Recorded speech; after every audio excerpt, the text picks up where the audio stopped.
everybody. Hi, my name is Jack Mason, and I am here to do a little bit of a wine tasting. I've been paired up with the Co-Brand Import Company, and we came up with kind of a fun idea to do a little Tour de France tasting. So, the Co-Brand Company was founded with kind of three ideals: product, people, and relationships. And I think you're going to see that kind of play through all three of these. Those three things play through with all of 6 of these wines that we have today. So we only have about 10 minutes. We're going to go through 6 wines. So this should be a lot of fun and a little bit of a whirlwind tour. But we're going to start off like any day, night, beginning of a meal, ending of a meal should be, with a glass of champagne. I hope you guys all have a glass in your hand and are enjoying something while we kind of walk through a little bit of the Co-Brand portfolio of French wines. So we're going to start off with Champagne Taittinger. This is their Brut Français. And, for every large house, they are what's called a négociant manipulant. They are sourcing grapes and fruit from all over, but they also hold a good amount on their own. They have about 50% of their own holdings that they use to make different bottlings for them.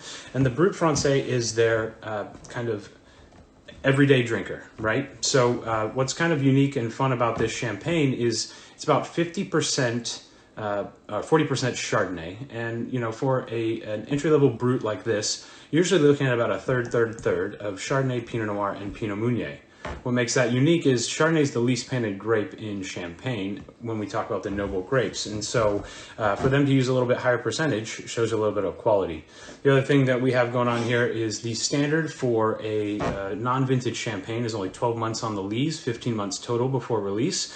And this wine actually sees about 3 years on the lees before they release it. So there's another layer of depth and complexity that's added to that.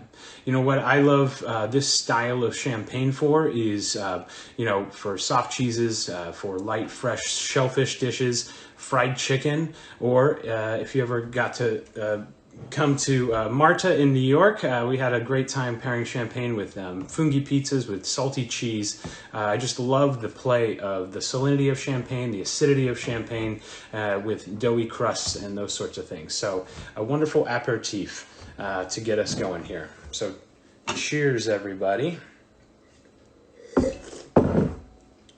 Next, we're going to take a little tour over to the border of Germany and France, and to an appellation called Alsace. And we're going to go visit a very historic domain in the appellation, Domain Sint-Humbricht.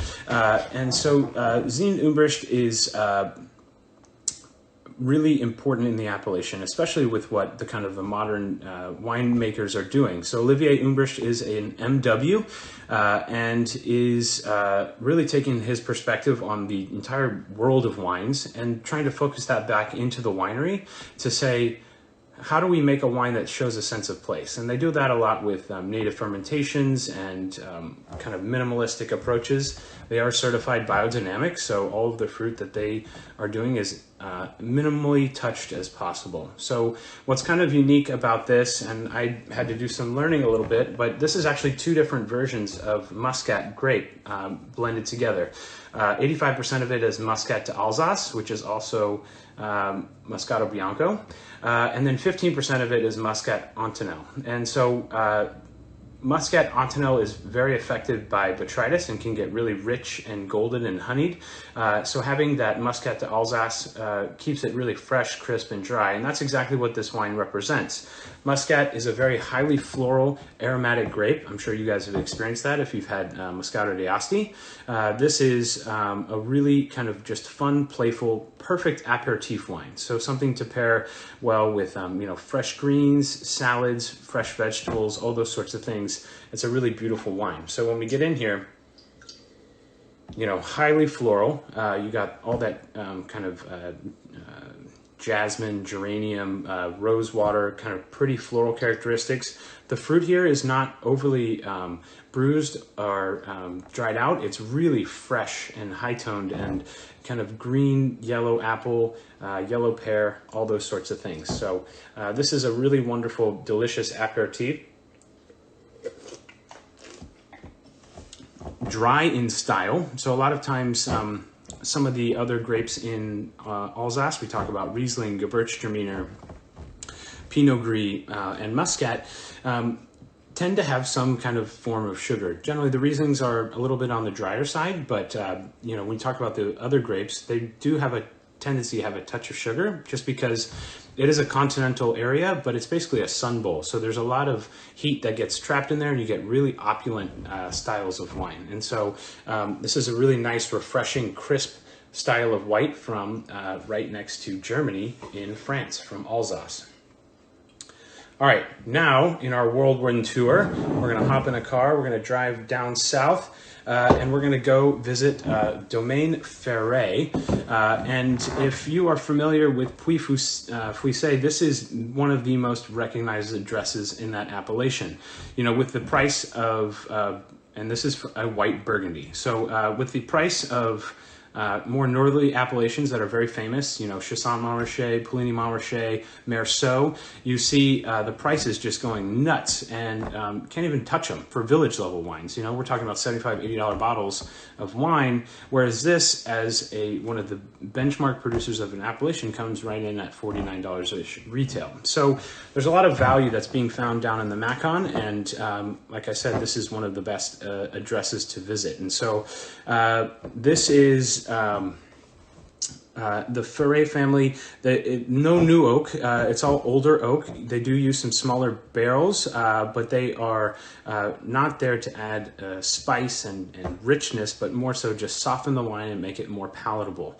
And so, you know, when we get down into the Macon, the Chardonnay grape here, which is what they're growing, is a little bit more opulent than what you might see in Puligny-Montrachet, to kind of compare, but it has a really nice balance of richness and freshness because they're not overly oaking it. And they've really, with farming getting better today, you're seeing the wines finding more of a harmony and a balance. The Ferret family was one of the first families to bottle their wines. Historically, the Macon was all about cooperatives, just growing as much grapes as you can and selling them for as much as you can. And they really turned the idea back into quality, and you see it today. So this is a really beautiful style of Chardonnay. No new oak. There is some roundness and depth with a touch of like almond skin and hazelnut, that sort of thing, to just soften it up.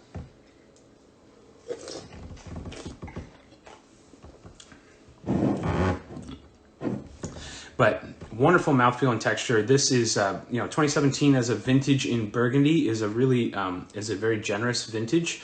You have a lot of great, wonderful texture that, you know, Chardonnay really is a very malleable grape, and so you can take it and make it very blown out and rich, like in the most opulent styles of California. You can make it in the most lean, sharp, salty styles like you see in Chablis in France, or you have somewhere in the middle right here with this Macon wine from Puy-Fouissey from Domaine Ferret. Really nice round texture, a little bit of salinity, wonderful kind of fresh apple aromas. All right, so now we're going to get back in the car. We're going to drive even further south, and we're going to go hit the pool, hang out and feel the warm Mediterranean air, and just enjoy what hopefully will be a great summer after all of this craziness. We're going to go down to Aix-en-Provence and go to the Aix Winery, which is about an hour east of the town of Aix, and try a really fresh, wonderful style of rosé. So, you know, Provence is equivalent to rosé wine, and unfortunately there's a lot of rosés that come out of Provence that are really low quality, high cropped. They're bled off of other things and made into pretty undrinkable wine, honestly. But this is a wine that shows a sense of place. It's also made in a method with the intention of making rosé. There's multiple different methods, whether you're pulling juice off of a red wine fermentation and use it as a byproduct. That's where white Zinfandel came about. That's how that category was invented, the Saignée method.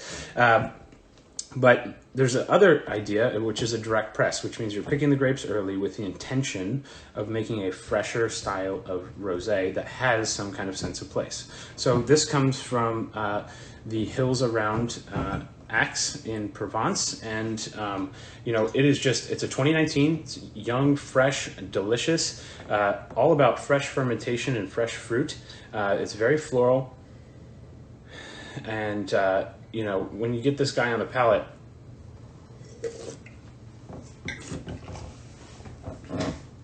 there's actually some acidity here, and that's unfortunately a lot of this category. You get these wines on the palate, they smell all fresh fermentation, banana, estery sort of things, and then you taste them and then there's no depth and quality. This wine follows all the way through and actually keeps going. My mouth's watering right now tasting this, and it's very fresh and delicious. So other fun thing about this is it comes in lots of different size bottles. So if you got a big party, bring a nice big 6 liter of this to the pool. Everyone will be real happy. All right, now we're going to go back to Burgundy, and we're going to go up north from where we were. We were in the south part of Burgundy in the Macon. Now we're going to go up to the Côte d'Or, the Golden Slope, and we're going to go to the Côte de Nuits. And so the Côte de Nuits is the hill of blacks, and what is most famously grown there are red grapes or the Pinot Noir grape.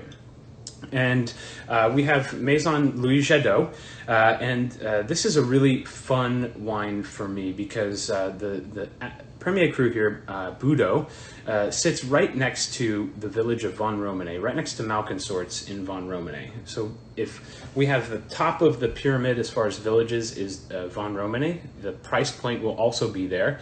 And just to the kind of west of Vosne Romanée, you have the village of Nuits Saint-Georges. Nuits Saint-Georges is really long, really spread out, but up at the north part where it touches Vosne Romanée, you have a lot of value that you can find there. So two of my favorite Premier Crus in Nuits Saint-Georges, Budo and Mergère. This is one of them, Budo. Again, 2017 vintage from Louis Jadot. 2017, again, very generous vintage. When we get this guy going, we have a good balance in play of both Nuits and Vosne fruit. So Vosne to me is a very floral, very exotic, very pretty style of wine. Nuits Saint-Georges can, as you get further south, can get really rustic and a little bit darker fruit profile. And so you have this fun mix of both of those categories. You have some rusticity, but you have some very floral, pretty styles to this wine. So give this guy a little taste.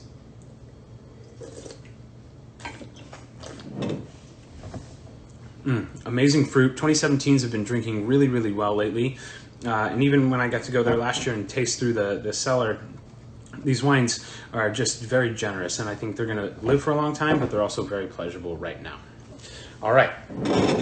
Now we'll go back south and we'll go to the Rhone, where we will finish up with Chateau Le Neurth.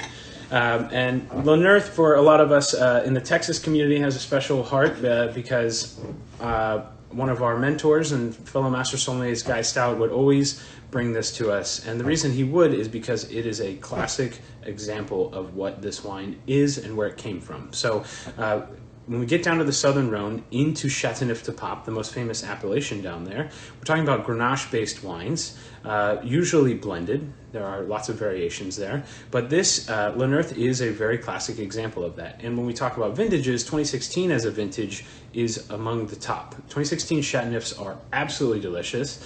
You can buy all levels of quality and get an amazing wine in your glass, and the Le Neurth is exactly what it needs to be, and it's exactly perfect for a 2016 Châteauneuf. So, Châteauneuf with Grenache has a potential for high ripening and generally doesn't have a lot of freshness to it. It can really get really ripe really quickly and burn off its acids. But 16 was a beautiful vintage where you're balancing that fresh fruit, but it's not overly stewed out or dried out, and it has a little bit of, makes you want to take that next sip or that next bite. So when we get into this guy, our fruit is moved to more blue and black. This actually has a good chunk of Syrah in it. It's about 30% Syrah and 50% Grenache. So we're getting a little bit more of that blue kind of fruit, smoky aroma. And we get this guy on the palate.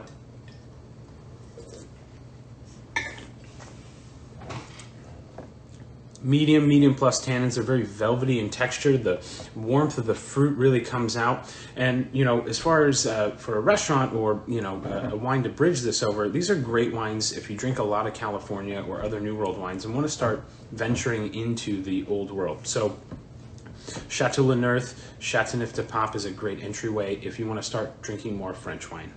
Well, I'd like to thank you guys all for coming. I went way over time. I apologize for that, but I hope that you guys all are having a great day or staying safe, and let's do this again soon. Cheers.